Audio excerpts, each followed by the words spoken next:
Why do some thrive under discipline while others struggle? Is wisdom something we receive or something we must claim for ourselves? This ancient tale from a past life of the Buddha reveals the answer through the quiet patience of a young monk and the survival of a young stag, both bound by the same truth. At Jetavana Monastery, where the Buddha and his disciples resided, the monks gathered in hushed discussion.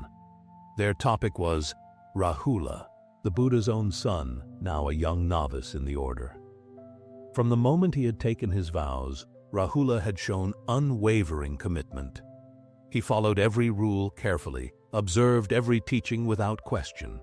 No command was too small for him, no lesson too difficult.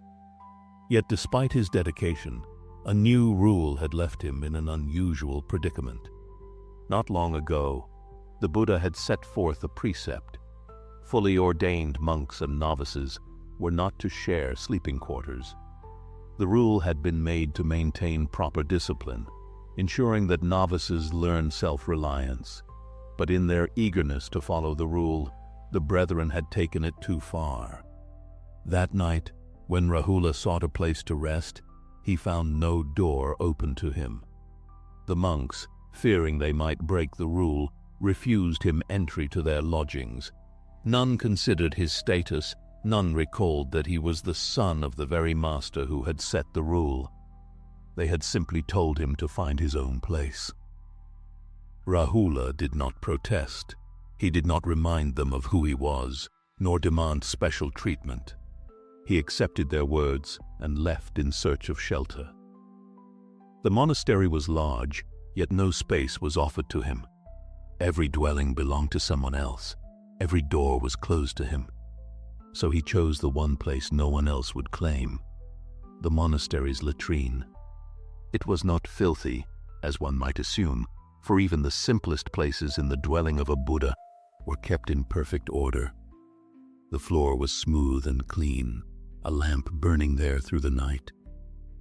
Rahula settled there without complaint, without bitterness. He did not see himself as abandoned. He saw only a test of his resolve. The rule had been given, and he would abide by it. Before dawn broke, the Buddha walked through the monastery, his steps silent, his awareness stretching far beyond what human eyes could see. When he reached the latrine door, he paused. Then, with quiet intent, he cleared his throat. A soft reply came from within. Rahula was awake. The Buddha asked why he had chosen to sleep in such a place. Rahula, without self-pity, explained what had happened. The rule had been given, and the brethren had turned him away. With no place left, he had chosen the only space where he would disturb no one. A lesser man might have sought sympathy, might have pointed out the cruelty of being cast aside to a place meant for refuse. The Buddha stood in silence for a moment, considering not only Rahula's actions, but what they revealed about the order as a whole.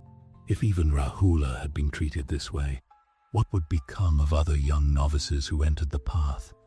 Discipline was necessary, but had it turned to coldness? In their fear of wrongdoing, had the brethren forgotten compassion? At the first light of dawn, he gathered the monks together. He asked Sariputta, the great captain of the faith, a simple question. Did he know where Rahula had spent the night? Sariputta, caught off guard, admitted that he did not. The Buddha then spoke, his voice neither sharp nor accusatory. He revealed that Rahula had slept in the latrine, not by choice, but because none had given him shelter. If this is how Rahula is treated, he said, then what will happen to others who seek refuge here?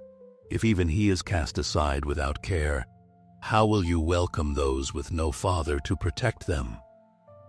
With that, he set forth a new rule. From that day onward, novices were to be sheltered and guided. For 2 days after their arrival, they were to stay with their mentors, learning not only the rules, but the spirit behind them. The monks sat in silence, the weight of their error pressing upon them. They marveled at Rahula's patience, his unwavering adherence to discipline. Not once had he demanded recognition. Not once had he sought special treatment. Even in the face of hardship, he had remained firm in his practice. The Buddha, hearing their words, spoke again. This was not the first time Rahula had shown such wisdom. Even in a past life, he had embraced discipline with the same quiet resolve. And so, he began to tell them a story from a time long forgotten. In forests beyond Rajagaha, a wise stag led his herd. He'd survived by understanding unseen dangers, not just through strength. His worried sister brought her reckless fawn, fearing he'd fall victim to a snare. The stag agreed to teach him. The lessons were simple: how to walk with the wind, drink only at midnight, and feign death if caught. The fawn listened, obeyed, and practiced until these became instincts. One morning, a snare caught his leg. He didn't struggle, feigning death. The hunter, believing him lifeless, loosened the snare. The fawn leaped up and escaped. His mother, relieved, asked the stag if he'd taught him all. The stag replied that knowledge is a gift, but wisdom is a choice. Many learn, few remember. The Buddha concluded his tale. Rahula, like the fawn, had chosen to live by the knowledge he'd been given. Wisdom isn't just knowing the rules, but understanding why they exist. True discipline is chosen, not imposed.